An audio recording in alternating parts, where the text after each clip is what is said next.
Assalamualaikum warahmatullahi wabarakatuh. Selamat pagi dan sejahtera anak sekalian. Pada hari ini kita akan belajar tema 2 subtema 3 pembelajaran 2. Nah anak sekalian, apakah anak-anak sekalian sudah siap belajarnya? Kalau sudah siap, sekarang perhatikan gambar berikut.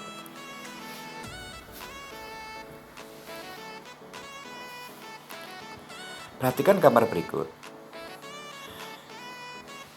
Pada gambar di samping ada cuplikan dari buku cerita bergambar berjudul Toddy dan Semut. Pada gambar tersebut diceritakan Toddy setelah makan kemudian langsung tidur dengan tidak mencuci tangannya. Tangannya berkelepotan dengan makanannya. Di sini ada makanan gula-gula, coklat dan lain sebagainya.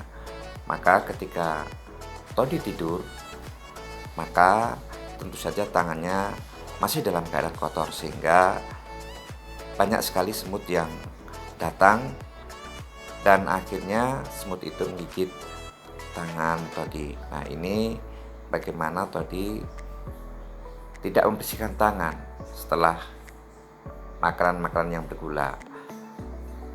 Nah, anak sekalian, apakah gambar di samping mendukung cerita ini? Nah, anak sekalian, cerita bergambar itu apa ya? Sekarang perhatikan. Cerita bergambar adalah cerita yang ditampilkan dengan menggunakan gambar. Contoh cerita bergambar adalah misalnya komik.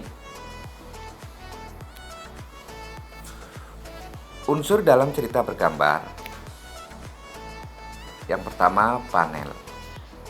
Panel adalah kotak yang berisi ilustrasi dan teks yang tersusun menjadi sebuah cerita. Kemudian narasi berisi keterangan tentang latar tempat, waktu, atau situasi. Selanjutnya parit. Parit adalah ruang antar panel, pembatas gambar. Kemudian balon kata untuk meletakkan dialog atau narasi. Selanjutnya ilustrasi. Ilustrasi adalah gambar yang digunakan untuk memperjelas cerita. Nah, sekalian sekarang perhatikan cerita gambar berikut.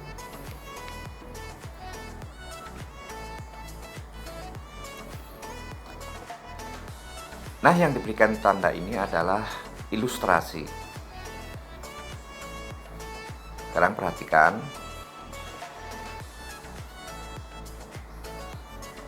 Kemudian yang di antara gambar ini adalah parit. Nah, ini memisahkan antara satu gambar dengan gambar yang lain.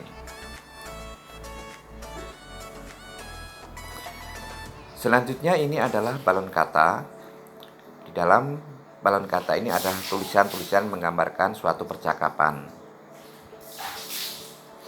Kemudian narasi. Ini adalah tulisan yang menjelaskan cerita ini. Nah, inilah yang disebut narasi. Kemudian ini adalah panel.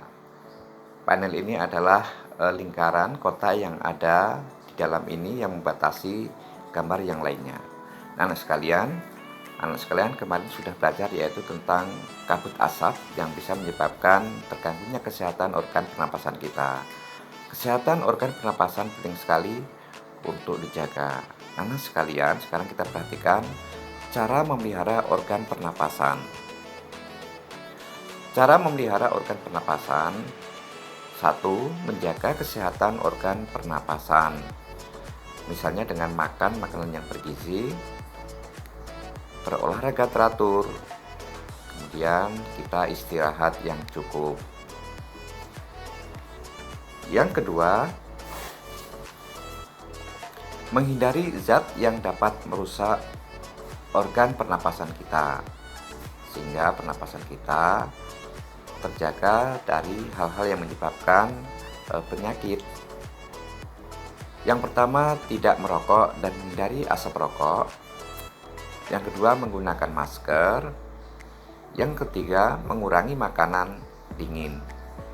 Jadi kita harus menjaga dari hal-hal yang menyebabkan rusaknya pernapasan, tidak merokok, menggunakan masker, dan mengurangi makanan-makanan yang dingin. Selanjutnya yang ketiga, menjaga kesehatan lingkungan sekitar kita. Yang pertama, membuat ventilasi udara di rumah. Yang ketiga, membersihkan rumah dari debu sehingga rumah kita tidak terkotori oleh debu-debu yang bisa menyebabkan kita batuk dan lain sebagainya. Yang ketiga, menanam tumbuhan agar udara lebih bersih, karena tumbuhan ini bisa menjadi filter kotoran-kotoran yang ada di udara.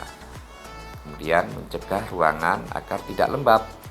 Kita buka jendela agar matahari bersinar sehingga tidak menyebabkan udara menjadi lembab. Nah, sekalian, itu yang dapat aku sampaikan. Terima kasih atas segala perhatiannya. Aku ucapkan wassalamualaikum warahmatullahi wabarakatuh.